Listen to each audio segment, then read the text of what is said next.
Jornada nas Estrelas, USS Sojourner, capítulo 13, A Fenda no Espaço. O silêncio dentro do núcleo era de um tipo que a doutora Zara nunca experimentara. Não era a ausência de som, mas a sua perfeita absorção. Cada passo seu e do capitão Kaelen ecoava por um instante antes de ser engolido pelo ambiente, como se o próprio ar estivesse curando a perturbação que seus corpos causavam. Eles haviam se transportado para um dos ramos cristalinos da mega-estrutura, uma ponte natural que se estendia sobre um abismo de luz dourada pura. Sob seus pés, a superfície não era fria, mas emitia uma temperatura constante e reconfortante, como a pele de um organismo vivo e saudável. A atmosfera é respirável, mais que isso, é otimizada, sussurrou Zara, seu olhar andoriano captando nuances nos feixes de luz que atravessavam o espaço como nervuras em uma folha gigante. Está ajustada não para uma espécie,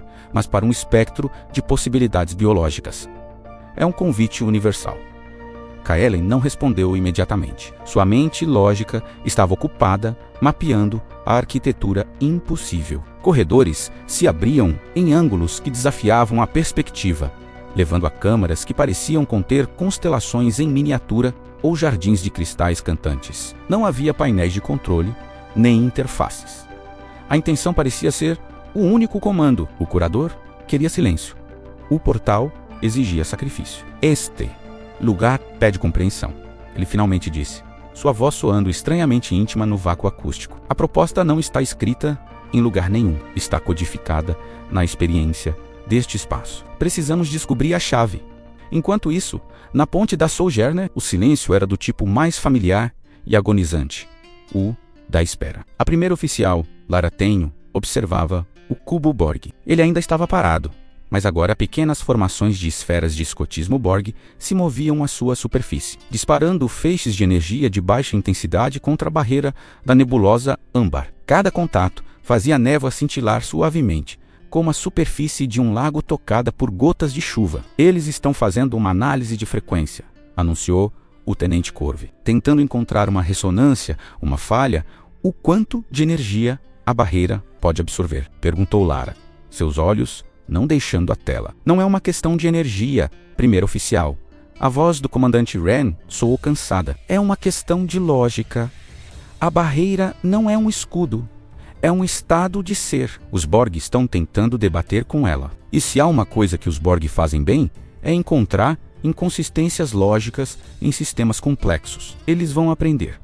A frieza da afirmação pairou no ar. Lara sentiu o peso do comando, mais pesado do que qualquer phaser. Ela havia comandado antes, mas nunca com Kaelen em uma missão da qual poderia não voltar. E com um inimigo perfeito do lado de fora, ela ordenou que fossem feitos inventários dos suprimentos, que os feridos fossem tratados com os recursos limitados que tinham, que todos os sistemas não essenciais fossem desligados para preservar a energia. Eles estavam se preparando para um cerco que não poderiam suportar. Foi então que o oficial de comunicações, sua voz carregada de incredulidade, anunciou detecção de dobra, singular, pequena assinatura, surgindo dentro da própria nebulosa. Antes que pudessem reagir, uma nave surgiu do tecido âmbar, não com um rompante, mas como se tivesse emergido de um banho de luz. Era um pássaro de guerra romulano da classe Valdor,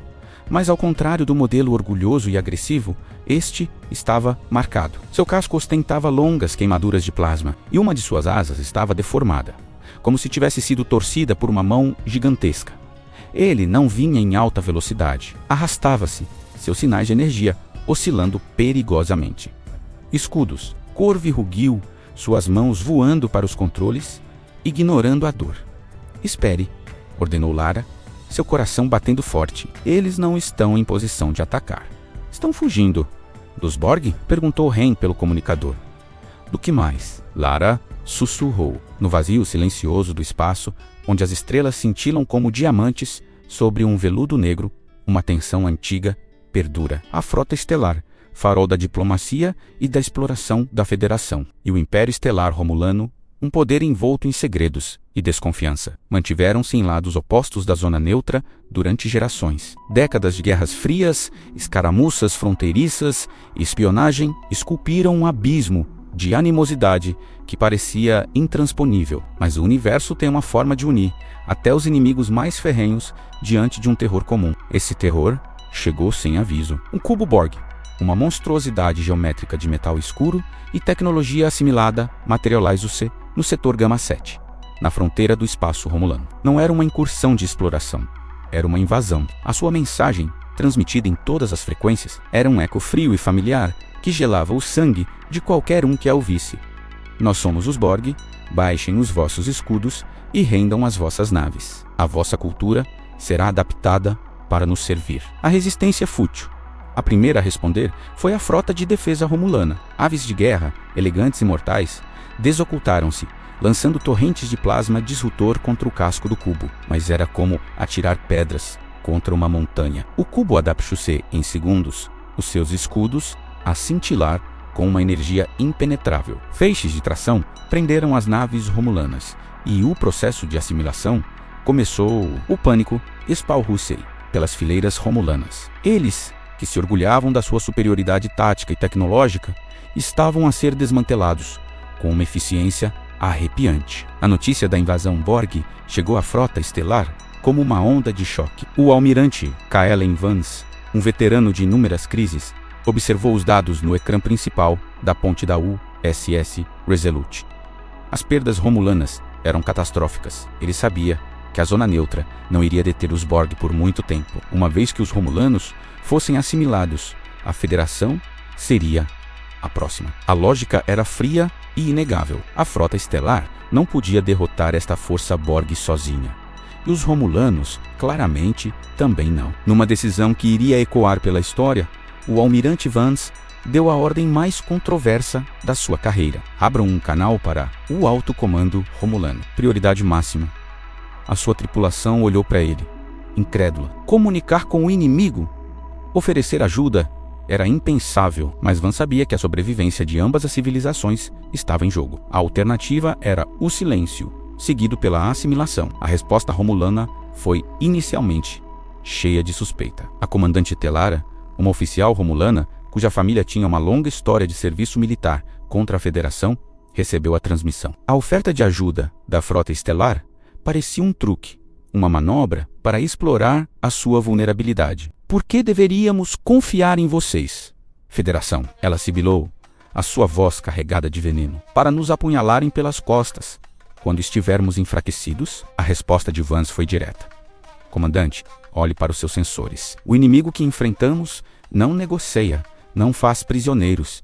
Ele consome. A nossa história de conflito não significa nada para eles. Para os Borg, somos apenas mais matéria-prima biológica e tecnológica a ser adicionada ao seu coletivo. Podemos morrer separados ou lutar juntos. A escolha é vossa. As palavras pairaram no silêncio tenso entre as duas naves almirantes. Telara olhou para os seus próprios ecrãs táticos, vendo as suas naves a serem destruídas. O orgulho romulano era forte, mas a lógica da sobrevivência era mais forte. Com um aceno relutante, ela concordou. Daremos as coordenadas de um ponto de encontro. Mas saibam disto, almirante. A primeira sugestão de traição será a última. O encontro ocorreu num sistema estelar desabitado, um ponto neutro no mapa cósmico. A USS Resolute, um farol de branco e azul, encontrou-se com a o Merhua W. Raizar, uma ave de guerra imponente, de um verde ameaçador. Pela primeira vez na história, oficiais da frota estelar e comandantes romulanos sentarão-se na mesma mesa, não como adversários, mas como aliados. O ar estava pesado com desconfiança. Cada olhar, cada palavra era medido. Velhas feridas e preconceitos eram difíceis de ignorar. O capitão Arise Thorn, da Resolute, apresentou o plano da frota estelar. Eles tinham dados de encontros anteriores com os Borg. Sabiam que os Borg se adaptavam rapidamente, mas havia uma pequena janela de vulnerabilidade após a introdução de uma nova tática. A sua estratégia era sobrecarregar os Borg com ataques coordenados e multifacetados, forçando o seu processo de adaptação ao limite, e criando uma abertura. A comandante Telara, por sua vez, partilhou a inteligência romulana. Eles possuíam tecnologia de ocultação superior e sistemas de armas que operavam em frequências que a frota estelar raramente usava. O seu plano envolvia usar as aves de guerra ocultas para se aproximarem do cubo, desativando os seus nós de energia primários com ataques de precisão, enquanto a frota estelar criava uma diversão massiva. A fusão das duas filosofias de combate foi difícil. Os oficiais da frota estelar estavam habituados a protocolos abertos e comunicação constante. Os romulanos operavam com base no engano, no secretismo e na autonomia. Discutiram sobre táticas, sobre partilha de tecnologia, sobre comando e controle. Um jovem tenente da frota estelar sugeriu modificar os torpedos romulanos com frequências de escudo da Federação. Um subcomandante romulano riu-se da ideia, chamando-a de ingênua. Mas Telara silenciou. Todas as ideias devem ser consideradas. O nosso orgulho não irá destruir um cubo.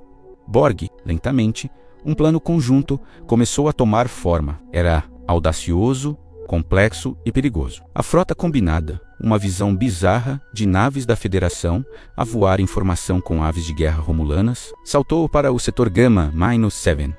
O cubo Borg continuava o seu avanço implacável. Agora rodeado pelos destroços de dezenas de naves romulanas, a batalha começou. As naves da frota estelar, lideradas pela Resolute, avançaram primeiro, lançando uma barragem de torpedos de fótons e feixes de phasers. Como esperado, o cubo Borg Adaptus rapidamente os seus escudos a neutralizar o ataque. Mas era essa a intenção, enquanto a atenção do coletivo estava focada na frota da Federação. As aves de guerra romulanas, invisíveis, deslizaram para posições estratégicas ao redor do cubo. No momento exato, a comandante Telara deu a ordem: desocultar e disparar. As naves romulanas apareceram do nada, libertando a sua fúria de disruptores contra os nós de energia previamente identificados. Explosões verdes rasgaram a superfície do cubo. O monstro tecnológico vacilou, os seus sistemas internos a lutar para reavaliar a ameaça inesperada. Essa era a janela que eles precisavam. Capitão Thorne, agora, gritou o almirante Vance. A Resolute, juntamente com várias outras naves da classe Sovereign e Akira, concentrou todo o seu poder de fogo num único ponto enfraquecido do casco do cubo, onde os ataques romulanos tinham causado mais danos. Ao mesmo tempo, os romulanos, em vez de se retirarem, ajustaram os seus padrões de ataque para complementar os feixes da frota estelar, criando uma ressonância harmônica destrutiva que os escudos Borg não conseguiam prever. A bordo da ponte da Resolute, o capitão Thorne e a comandante Telara, comunicando através de um canal visual seguro, coordenavam os seus ataques em tempo real. Um romulano e um humano, trabalhando em perfeita sincronia. Albo a estibordo secção 4-beta, estamos a sobrecarregá-los, gritava Thorne confirmado. A minha frota irá expor o seu gerador de energia secundário. Preparem-se para atacar, respondia Telara, a sua voz calma e focada. A desconfiança tinha sido substituída por uma necessidade mútua e um respeito relutante. O cubo Borg, apanhado entre duas estratégias de combate radicalmente diferentes, começou a falhar. Os seus sistemas de adaptação estavam sobrecarregados. Explosões em cascata começaram a surgir por todo o seu casco. O coletivo, pela primeira vez, estava confuso. Não conseguia processar a lógica de dois inimigos mortais a lutar como um só. Num último ato desesperado, o cubo lançou um pulso de energia para tentar assimilar as naves mais próximas. Mas a frota estelar, antecipando isso, tinha modificado seus escudos com tecnologia de modulação romulana. E os romulanos tinham feito o mesmo com a tecnologia da Federação. O pulso dissipou-se inofensivamente. Com um último comando coordenado de Vance e Telara, a frota aliada concentrou toda a sua energia restante no núcleo exposto do cubo. A explosão foi silenciosa, mas ofuscante. O cubo Borg partiu-se em 1000 pedaços. Uma nuvem de destroços a expander-se lentamente onde antes havia uma ameaça existencial. O silêncio que se seguiu na ponte da Resolute foi quebrado apenas pelo som da respiração coletiva. Eles tinham conseguido. Tinham vencido. No ecrã, O rosto da comandante Telara apareceu. Havia um momento de silêncio, onde 1000 anos de animosidade pairavam entre eles. Então, ela deu um aceno de cabeça, quase imperceptível. Almirante Vance, Capitão Thorne. Lutaram com honra. Vance sorriu. O mesmo, digo, comandante. O mesmo, digo. A aliança nasceu do desespero, mas foi forjada no fogo da batalha. A ameaça Borg não tinha desaparecido do universo, mas algo fundamental tinha mudado. A frota estelar e o Império Romulano tinham olhado para o abismo juntos e não vacilaram. A zona neutra ainda existia, mas as linhas que ela representava tinham-se tornado um pouco mais tênues. Aquele dia, nos confins do setor Gama 7, uma nova possibilidade nasceu entre as estrelas. A possibilidade de que, mesmo na escuridão mais profunda, inimigos podem encontrar um terreno comum e talvez, um dia, encontrar a paz. Obrigado por assistirem a esta história. Se gostaram desta viagem pelo desconhecido, não se esqueçam de deixar um like, subscrever o canal e ativar as notificações para mais aventuras pelo universo. Até a próxima!